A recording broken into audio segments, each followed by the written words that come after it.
गुरुमुखो, आप जी समूह साध संगत को राधा स्वामी। गुरुमुखो, ध्यान से सुनिएगा, कहीं आप ये गलती तो नहीं करते हैं। अगर आप ये गलती करते हैं तो इसका खामियाजा आपको कितना बड़ा भुगतना पड़ सकता है, ये सोच से परे है। गुरुमुखो, ये साखी सच्ची घटना पर आधारित है, ध्यान से सुने ये साखी। एक सत्संगी परिवार से एक महिला की है ये, जिन्हें बहुत पहले नाम की बख्शिश हो चुकी है और उनकी कमाई इतनी है कि किसी भी सत्संगी को अभ्यास में किसी तरह की मुश्किल आती थी तो वह उनके पास जाते थे, उनसे वार्तालाप करते थे, क्योंकि बहुत सारी संगत से सुनने को मिला था कि वह बहुत ही पहुंची हुई थी, उन्हें सब मालूम था। तो इसलिए किसी को भी अभ्यास में या मालिक की भजन बंदगी में कोई भी मुश्किल आती थी तो वह उनसे मिलने चले जाते थे। उसके बाद माताजी ऐसे ही लोगों के काम बनवाने लगी, जिससे कि उनका नाम बहुत हो गया। आसपास के लोग भी उनके पास आने लगे। तो उसके बाद उन्हें इसका क्या नतीजा भुगतना पड़ा, ध्यान देकर सुनना। बाद में मत पछताना कि भाई बताया ही नहीं कि ऐसे भी हो सकता है। सुनो, एक सत्संगी माता जो कि एक सत्संगी परिवार से थी, जिन्हें बहुत पहले ही नाम की बख्शिश हो चुकी थी और उनकी कमाई इतनी थी कि आसपास के लोग उनके पास आते थे, अपनी मुश्किलें उनके आगे रखते थे, उनसे बातचीत करते थे और उनसे अपने भविष्य के बारे में पूछताछ करते थे, अपना भविष्य जानने की कोशिश करते थे। जैसे कि आप जानते ही हैं, जो लोग नाम की कमाई करते हैं उस कुल मालिक को याद करते हैं, मालिक की भजन बंदगी में बैठते हैं। उन्होंने बहुत कुछ देखा होता है, बहुत अनुभव किए होते हैं, और ऐसे ही कमाई वाले जीव जो कह देते हैं वैसा ही हो जाता है, क्योंकि मालिक की कृपा उन पर इतनी अपार होती है। तो इसलिए जब भी वह अपने मुख से कोई वाक्य कहती थी तो मालिक उसे पूरा कर देते थे, क्योंकि मालिक अपने भक्तों प्यारों की किसी बात को व्यर्थ नहीं जाने देते, क्योंकि जितना प्यार उसके भक्त उससे करते हैं उससे कहीं ज़्यादा अपने भक्तों को वो करते हैं। तो ऐसे ही माताजी भी बहुत कमाई वाली थी, मालिक की भजन बंदगी में बैठती थी और बहुत लोग उनके पास आते थे, क्योंकि जैसे ही लोगों को पता चलने लगा कि कोई मालिक का प्यारा है यहाँ पर, तो लोग उनके पास जाने लग जाते। मालिक के ऐसे भक्तों प्यारों के पास केवल दो ही प्रकार के लोग जाते हैं। एक तो वह जिन्हें भी उनके जैसा बनना है, मालिक की भजन बंदगी करनी है, जिन्हें उस कुल मालिक की बातें करनी है, उस रूहानियत के मार्ग के बारे में जानना है, वह उनके पास जाते हैं। और दूसरे वह जो अपने निजी स्वार्थ के लिए उनके पास जाते कि उनका काम अच्छा चल पड़े, या फिर वह अपने भविष्य के बारे में जानने के लिए उनके पास जाते हैं, या फिर वह अन्य दुनिया के कार्य करवाने के लिए उनके पास चले जाते हैं। लेकिन जो मालिक के प्यारे होते हैं वह केवल मालिक की ही बातें करते हैं, दुनिया की बातें नहीं करते। जो पहुँचे हुए होते हैं वह केवल गुरु घर की ही बातें करते हैं, मालिक की बातें करते हैं, भजन बंदगी की बातें करते हैं। अगर कोई उनके पास दुनिया की बातें करता है तो वह उन बातों पर इतना ध्यान नहीं देते, क्योंकि उनकी सुरत मालिक से लगी होती है, उन्हें निरंतर धुन सुनाई पड़ती रहती है। लेकिन इस मार्ग में अगर हम भटक जाते हैं, अगर अपने सतगुरु का हाथ छोड़ देते हैं और मार्ग में आने वाली चीज़ों में हम उलझ जाते हैं, तो हम मालिक से नहीं मिल सकते, नहीं मिलाप कर सकते हम। ऐसा बहुत बार देखा गया है। तो ऐसे ही उस माताजी ने भी करना शुरू कर दिया। जैसे जैसे उनके पास लोग आने लगे, माताजी लोगों की बातें सुनने लगी, लोगों की मुश्किलों का हल करने लगी, तरह तरह के लोग उनके पास आने लगे। और ये सब देख कर कभी ना कभी हमारे मन में ये अहंकार आ जाता है कि ये सब मैं कर रहा हूँ, मेरी वजह से सब हो रहा है, मैं ही हूँ जो सब कुछ ठीक कर रहा हूँ। जब अभ्यासी के मन में अहंकार आ जाता है तो मालिक उससे दूर हो जाता है, उससे वह अपनी ताकत खींच लेता है, क्योंकि जहाँ पर अहंकार होता है वहाँ पर मालिक नहीं हो सकता, वहाँ पर मालिक का नाम भी नहीं हो सकता। ऐसे ही माता जी ने भी लोगों के काम बनवाने शुरू कर दिए थे। अगर कोई नवविवाहित जोड़ा उनके पास आता तो उनको वह लड़का होने का आशीर्वाद देती।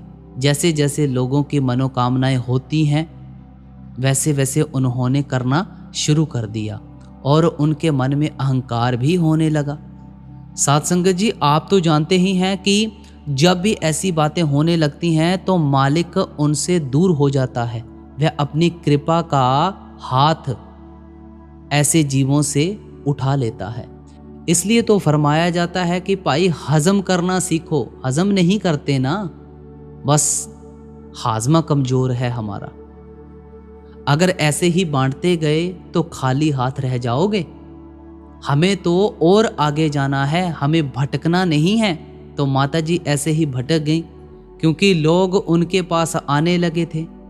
आप तो जानते ही हैं कि किसी को लड़का चाहिए होता है तो किसी को लड़की चाहिए होती है, तो माता जी ने यही काम करना शुरू कर दिया।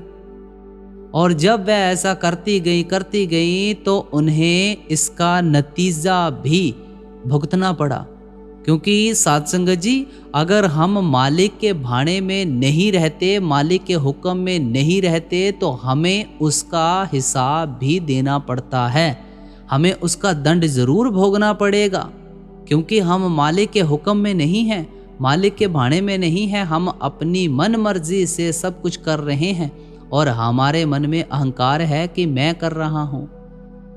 तो जब ऐसा होने लगता है तब हमें अपने कर्मों का नतीजा भुगतना पड़ता है, अपनी करनी का हमें नतीजा ज़रूर भुगतना पड़ता है। ये नहीं कि नहीं भुगतना पड़ता, भाई डेफिनेटली भुगतना पड़ता है। तो माता जी ने जब ये सब काम करने शुरू कर दिए कि किसी को लड़के होने का आशीर्वाद दे दिया, किसी को कुछ कह दिया, तो माता जी की भी 2 लड़कियां थीं और उन दोनों लड़कियों की शादी हुई थी। लेकिन उनकी लड़कियों को पता था कि हमारी माँ जो भी कर रही है ठीक नहीं है, क्योंकि एक पूरा सतगुरु कभी भी ऐसे काम अपने शिष्य को करने नहीं देता। अगर शिष्य ऐसा करता है तो वह अपने सतगुरु के हुक्म में नहीं है, अपने गुरु के भाणे में नहीं है पाई ऐसा जीव। तो उनको पता था कि हमारी माता भटक गई हैं, गलत राह पर चल पड़ी हैं। तो जब उनकी शादी हुई उसके बाद जो उनकी बड़ी बेटी थी उसका जो पति था उसे भी पता था कि माता जी सभी को आशीर्वाद देती हैं, तो उसने भी अपनी पत्नी से कहा कि चलो माता जी के पास चलते हैं, उनसे आशीर्वाद लेते हैं। लेकिन वह नहीं मानी, लेकिन उनके पति के जोर देने पर उसे अपने पति के साथ जाना पड़ा। वह भी अपनी माता के पास चली गई और उसके पति ने माता जी से लड़के होने का आशीर्वाद मांगा। माता जी ने बहुत ही खुशी के साथ कहा कि लड़का होगा। साध संगत जी, ये कहाँ की अच्छी बात है।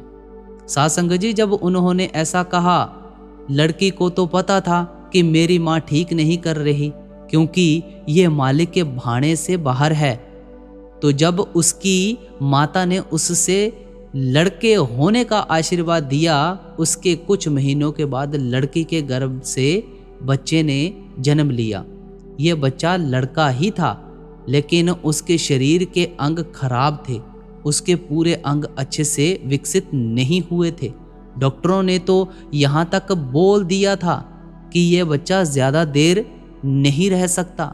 तो जब ऐसा हुआ, लड़की रोने लग गई।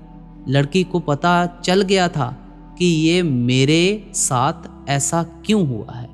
साध संगत जी, मालिक सब देख रहा होता है, उसे सब मालूम है, वो जानी जान है।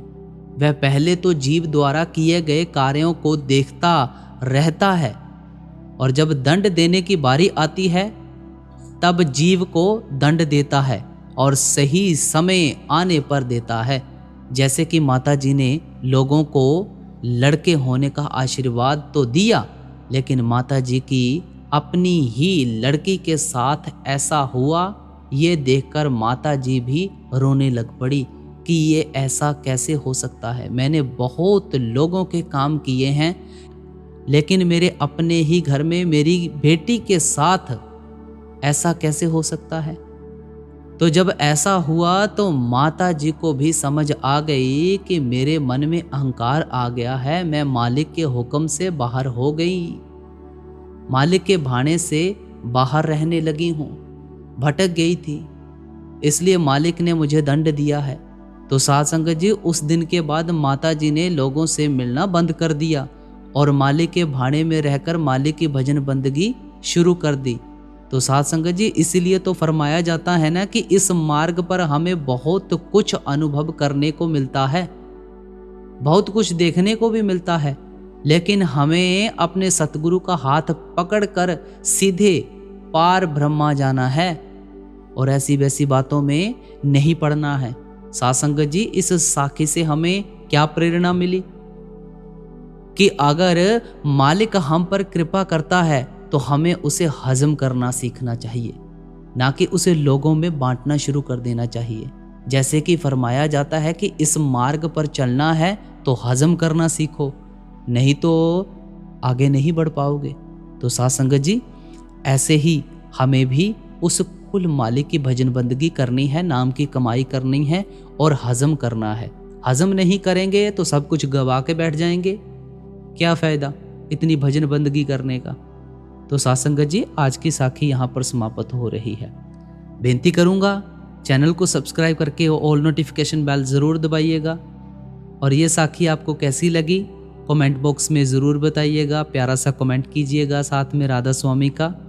और ऐसी ही और साखियाँ हमारे इसी चैनल के ऊपर हैं, ये आपको लास्ट में प्लेलिस्ट शो हो रही है, इसके ऊपर क्लिक कीजिए और प्यारी प्यारी साखियाँ ज़रूर सुनिएगा। सभी को राधा स्वामी।